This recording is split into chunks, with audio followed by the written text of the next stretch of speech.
Hello Neighbor just got a lot crazier. What is up, my scrubs? Welcome back to the Bijuu Mike channel. Today, once again, we're going to be talking about Hello Neighbor theories, not copying MatPat. Maybe just a little. If you guys missed my last video talking about the what am I talking about? The neighbor's daughter and what I think is going on in the next Hello Neighbor game. Did you not know that there was going to be another Hello Neighbor game? That's why you might want to check on last episode. But anyway, assuming you already seen it, we gave a lot of information, and just to kind of summarize what happened, we just talked about like how Hello Neighbor makes sense, how the story makes sense, you know, with the secret neighbor. I'm sorry, not secret neighbor, but the Hello Neighbor hide and seek and things like that. It all is coming together, all right? We talked about the neighbor's son and how the main character is not the neighbor's son, and we proved it in that video. And I also talked about why is this all happening? Is there a secret organization behind the reason why the neighbor's life is going so horrible? About a week ago, or a week or two ago, Tiny Build actually sent me a DM on Twitter, and I was like, oh, that's weird. I was like, new Hello Neighbor stuff? And it's actually not what I expected, but I have to talk about Hello Neighbor Missing Pieces. Now, what is this? It's not a game, but it's a book.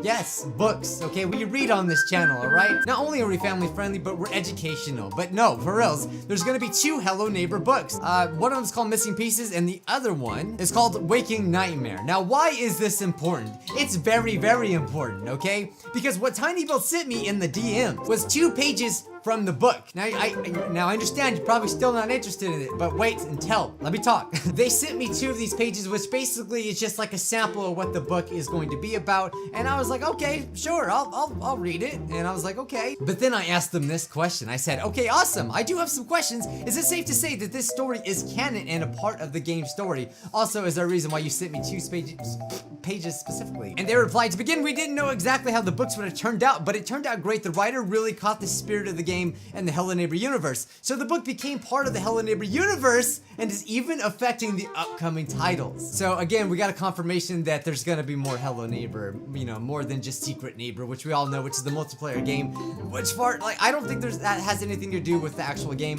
I also made an episode on that game as well, which was really, really fun to play. So with that information, that makes this book so much more exciting, because as a person that's a really, really huge fan of Hello Neighbor and has been playing it for so long, so hyped up to know what these secrets are, reading this book will tell us so much. And I just briefly read some of this stuff, and it's seriously mind-blowing, and it answers so many questions about the neighbor that we've had for so long. So this is why I'm making this video. So without further ado, let's read these pages, and we're gonna go to other YouTubers and read some of their pages that they got sent, and just kind of just jump into it, you know? Honestly, just by looking at the cover, it looks really, really cool, and it looks like something that I would have read when I was in school.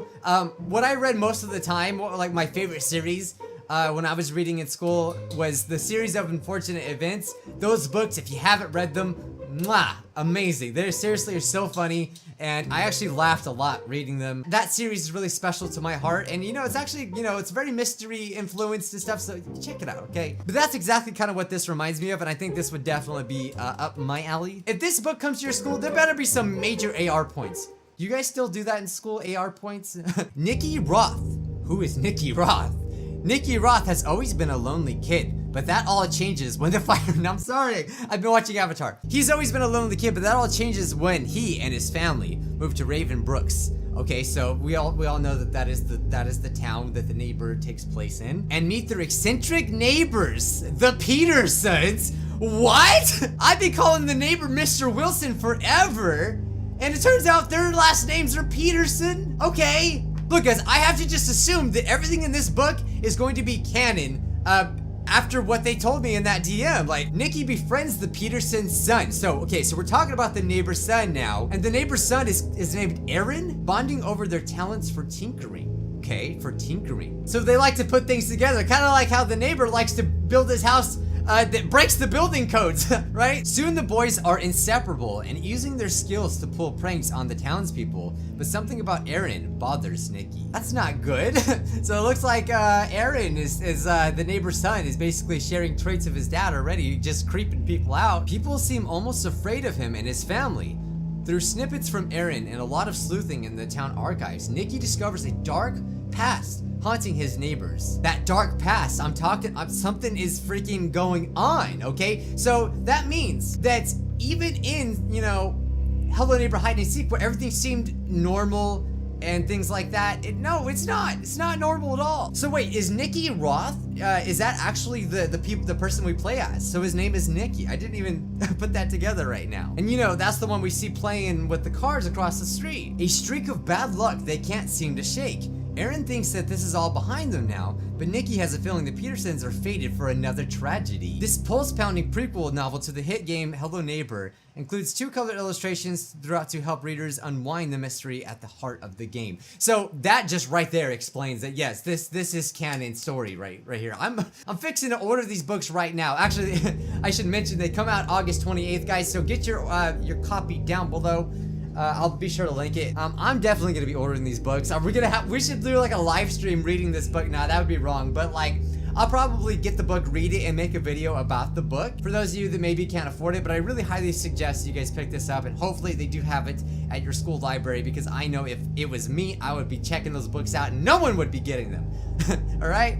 Don't be that kid, okay? Read them fast and let other people do it. I was so mad whenever I tried to get a volume Naruto and someone always had freaking 1 volume and I couldn't read it. So I find it really weird that they already have 2 books coming out. Like, that's okay. So this one, yeah, like I said, is going to be released August 28th, which is just in a few days. And then we have Hello Neighbor Waking Nightmare, which is set to come out in December 26th. So really not that far apart, a few months apart. It's been 4 months since Nicky Roth has seen his best friend and the neighbor. Now here's where it's gonna get freaking crazy, okay?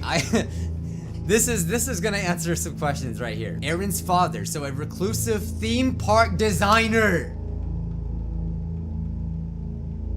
Am I the only one here? The neighbor designs theme parks for a living. That explains why in Act 3 we actually seen a theme park, and for some reason we seen the daughter's cutout. So I don't know if that's how she died. I don't know. That is also why we see the neighbor illustrated as a clown. It freaking makes sense. So he was a clown because he literally is a clown. He designs theme parks.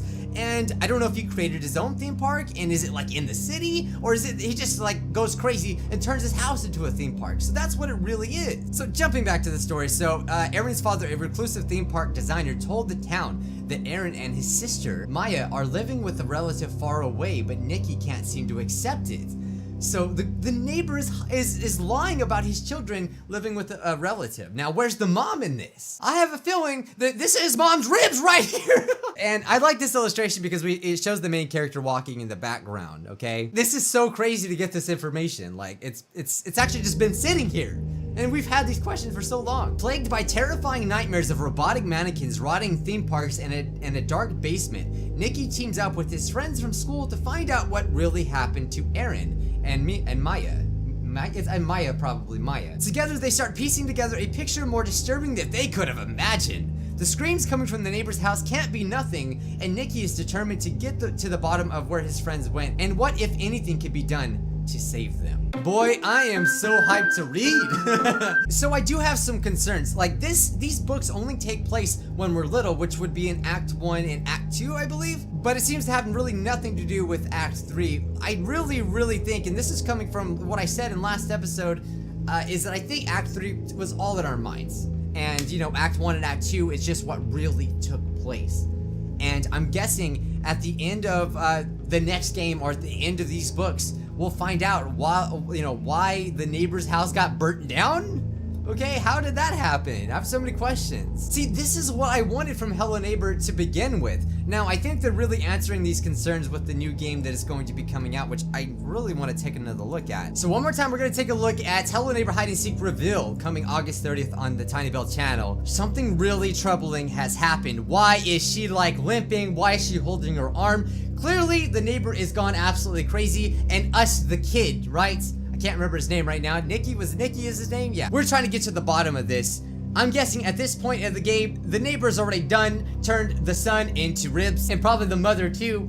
You know, they're just having a barbecue, and she's just like basically probably obeying everything that her father says because she's terrified. And this just looks like a dark situation. So this just makes me so like looking forward to reading those books.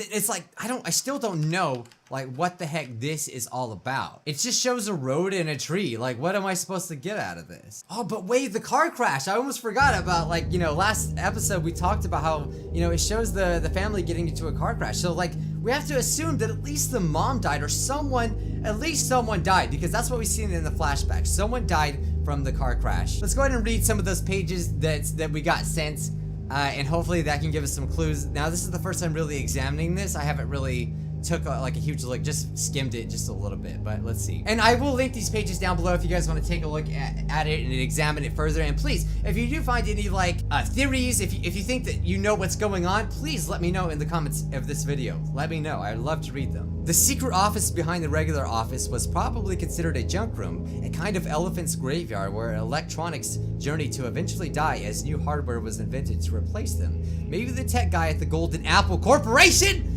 Golden Apple Corporation! We know the Golden Apple was a store because of outside the map of Hello Neighbor, but it's like a whole corporation. Is it like the company that runs the stores? Is that what we're talking about? So maybe the tech guy at the Golden Apple Corporation figured he could buy a buck selling those old monitors or keyboards or security cameras for parts. But the factory shut down. Okay, so we have the factory as well. That was a part of Hello Neighbor that was supposed to happen, but they decided to scrap the whole idea of the factory because, you know, again, looking at the map, we do see the factory. But the factory shut down and the already useless machine slept behind a locked door guarded by an empty chair and another locked door. Dude, say something. I know you're not having a stroke or something. You smell like rat poop, I say, because it's the only way I can tell him no one has ever trusted me with treasure. Yeah, you're gonna want to scrape your shoes before you get home, he says. I think he understands that thank you would be embarrassing. What are they talking about? I take what I can carry, the motor from the old vacuum, the fans from the CPU, a keyboard, and about 5 extension cords. I'll bring a bag next time, I say to Aaron, but he's already walking ahead of me. Oh, okay, so so this is us hanging out with the neighbor's son, but he's already walking ahead of me, but the hallway and back into the factory floor. So they are in the factory. He locks the door behind him so no one else can get in easily and vandalize our secret place. Before I know it, we're tromping over the wooded path that leads into the trees and away from the train tracks. Then he pauses and I turn to see what it is he's staring at. Oh, come on. I'm already excited to read this freaking book. So reading the description on Amazon, we already know that they like tinkering, so it looks like they go to this factory to kind of get inventions and ideas and parts, and it makes a lot of sense. You know, it's an abandoned factory, and they were talking about the Golden Apple Corporation. They basically just like scavenge that place and try to make money off of it. I mean, sure. I mean, it doesn't really tell us much. Okay, so yeah, they said that was the first page. Now they sent me the second page, but I don't know if this is gonna be in order. I'm gonna guess that it's not in order at all. There, just over the tree line, is a red and gold seat rocking and creaking on a mild breeze attached to the top of a large metal arc. Is that a Ferris wheel? Oh my god, they're at a theme park? I ask, already pushing past Aaron to cut a path through the overgrowth. Oh, I think this is the second page because he said he's seen something and it's a Ferris wheel. I'm expected to find a clearing full of the other confection-colored rides and ticket booths. One of the millions of county fairs that pop up on main streets or in open parking lots during the summer months, but what I find instead is a ghost town. The Ferris wheel cars are paralyzed, moved only by the warm breeze that blows by. The wheel itself is covered in so much graffiti I can't even tell what color it used to be. And not the cool kind of graffiti that's left by daredevil street artists, the ugly kind of graffiti that's meant to erase whatever's underneath. I see the opening to a fun house that looks more horror than fun with its apple-shaped head. Again, we're getting that theme of apples. I don't know what's up with apples in Hello Neighbor. I see a charred concession stand that's missing its roof and a collapsed stage, still encircled by tiered cement seats. There's a carousel of vandalized animal prancing across the motionless grates. There's the top curve of a roller coaster track cresting above the tree line, a lone car perched at the apex. There used to be more, lots more. A directory obscured and oily burned residue tells me that at least that much, but whatever this place was, it's dead and buried now. So the kids were going to the factory and then they stumbled upon this theme park, and it looks like it's abandoned, and it's I mean, come on, it's a freaking theme park, and guess who runs theme parks and who builds them? The neighbor, okay? When you go to Act 3, when you play Act 3 in Hello Neighbor, you can't help but think of a theme park with that house. Not only do you actually go to a roller coaster, but there's that cart, you know, an actual roller coaster around. I was talking about the part where you see the daughter, but there's actually, you know, sort of a roller coaster just going up in the house. He just screams theme park parts, and you gotta just like assume that the neighbor would basically probably pick these abandoned theme parks and just add it to his house. and this has to be after his family died. Now, heading over to the YouTuber Think Noodles, they actually made a secret neighbor video with Dan TDM. Wow, I didn't know he collabed with anyone. You won't collab with me? Family drama aside, they actually have 2 pages in the description, and we're gonna go ahead and take a look at those as well, guys. But, you know, check out their video. Then he seems to catch himself on his shoulder, relax a little. I shouldn't have come this way. I forgot this was here, but I didn't think that that's true. I think maybe he wanted me to see it. So did it like burn down or something? I prod Aaron, just stares at me. I lived down the street from a house that burned down once. I say, starting to ramble. It was a space heater or something, and everyone got out okay, but the house was completely torched just like this. Place looks. Wait, are we still at the theme park? Did we just like stumble upon the next page? I keep waiting for Aaron to say something to save me from my babbling, but he keeps staring. The sudden silence is a stark contrast from the factory. This is the freaking next page. Only moments ago, just when I think we're going to suffocate under all the awkwardness, Aaron shakes his head. Let's get out of here, he says, and even though I'm relieved to go, I know I've let Aaron down somehow. He doesn't say a word. He doesn't say the word the rest of the way home, just a casual see you around before he steps onto his unlit porch and disappears into his house. I replay the night in my head, the house with all its twists and turns.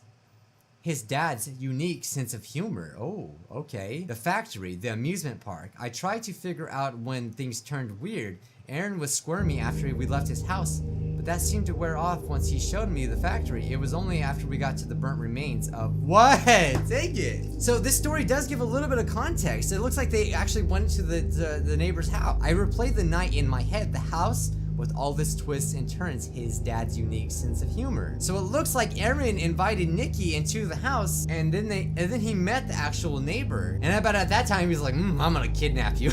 I'm kidnapping you pretty soon. You just watch out. Like, you know the neighbor was giving him those looks. That's probably what he said, and that's why he talked about his sense of humor. He's like, hey, have you ever been kidnapped? Would you like to try it?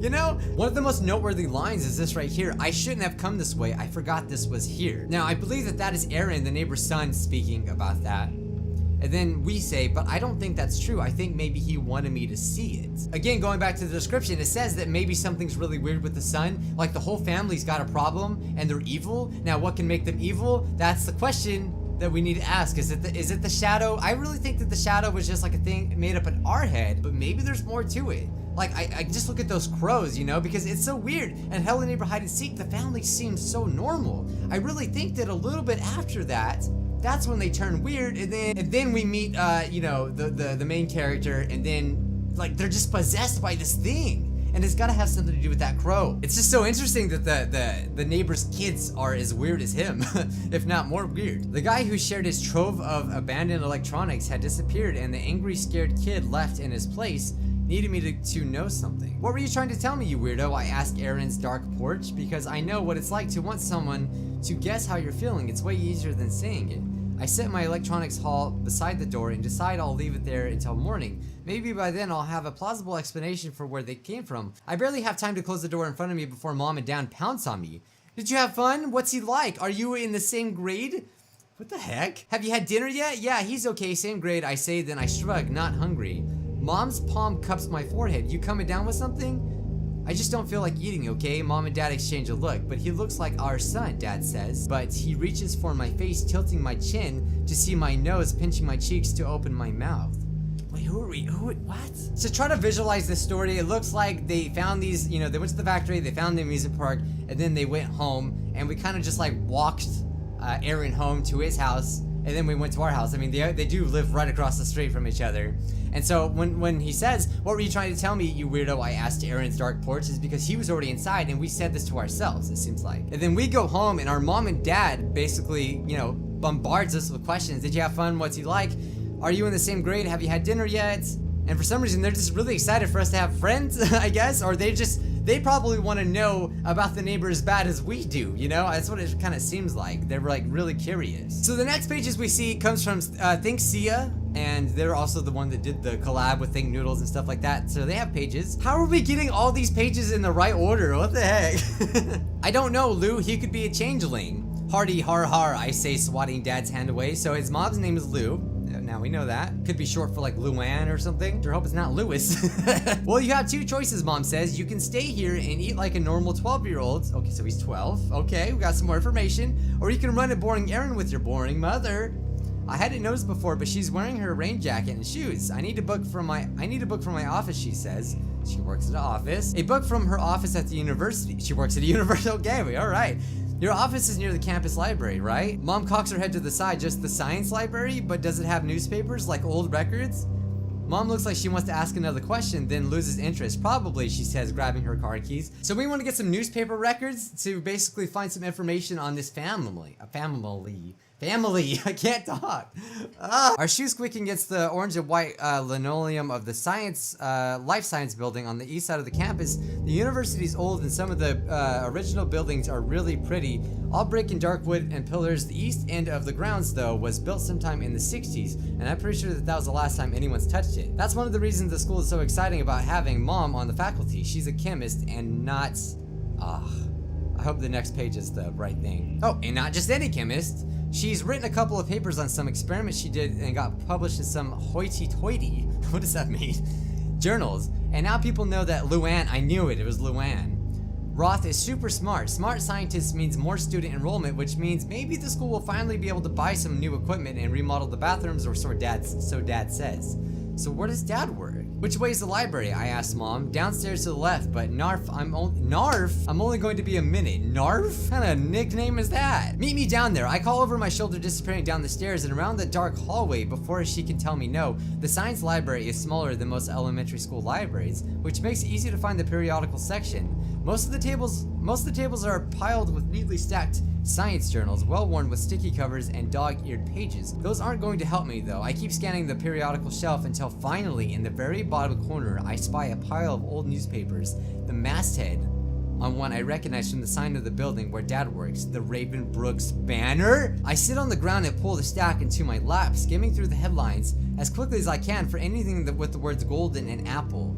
I'm a third what? Dang it.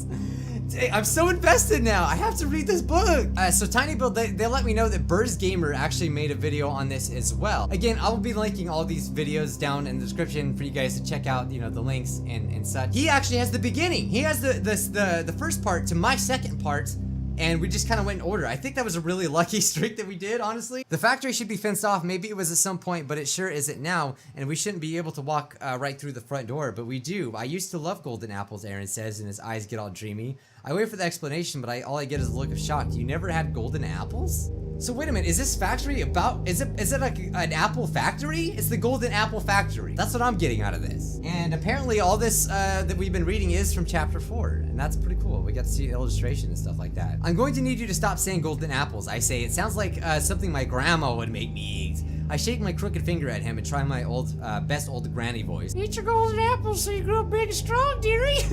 These wouldn't make anyone grow big or strong. They were candy, Aaron says. I don't know what they put in those things, but I wouldn't sleep for days after I ate one, so it's like packed full of sugar. Guess that explains why they stopped making them, which is why the factory basically went away. I say, but Aaron doesn't respond. He just looks away. The old Golden Apple Factory. Okay, so it is a Golden Apple Factory. Doesn't look like much. I mean, it's an abandoned factory in the middle of the woods that miraculously we only seem to know about. So that's pretty cool, but besides the still operational conveyor belt and overall creepy atmosphere that comes from any abandoned place, I can't figure out why Aaron was so stoked to show me the factory. It's virtually empty, and I'm starving, plus my parents would have been so happy that I made a friend. Oh, so okay, so that's giving us some more context to why they were excited. They probably would have fallen all over themselves to feed us. Dad would have busted out the Susie Q's for sure. What does that freaking mean? Maybe Aaron just wanted to get away from his house. I know I did, away from his dad anyway. Okay, so confirmed they did go to his dad's house, or to Aaron's house. Come on, Aaron says, waving me up a ramp and toward a back door with the unlit exit sign over it. Right, I'm pretty sure that's it though. Yeah, if you guys are interested though, I'll link Burrs Gamer down below. I'm sure he's gonna talk and give his opinion on it as well. I am so glad I'm making this video because now I'm even more hyped to know what's going to be happening in this Hello Neighbor Hide and Seek game, which apparently is going to be talked more about August 30th. I don't think that that's the release date, but they're gonna just talk about it and probably give an official release date then. Now, my final thoughts, and I really do believe that this is what probably happened. You notice that they talked about the neighbor when, you know, we went to his house. Apparently the main character goes to the Aaron's house, and it talked about the neighbor, but he never spoke about the mom. I think that they got into a car crash and the mom died. Either that or the neighbor just killed her, you know, who knows. And then the neighbor got really depressed and things got weird. But I think that this tragedy, because it talks about right here, that it says Nikki, the main character, has a feeling that the Petersons are fated for another tragedy. So that's the tragedy, but what caused the tragedy? The town is called Ravenbrook. The dad works at a Ravenbrook something. There's a raven in hide and seek that is spying on us, or spying on the neighbor family, with the mom there. So I think after that, then that's when the accident happens, the mom dies, the family goes cuckoo, we befriend the son, and we trying to uncover everything. Man, I'm freaking hyped. Guys, leave your comments down below.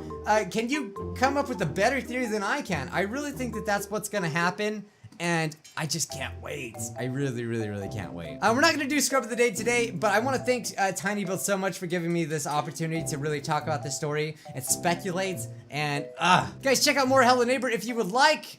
Subscribe if you haven't already, to become part of Scrubville or the Salad Fam, whatever you like to call it, and I will see you Scrubs in the next video. Bye guys.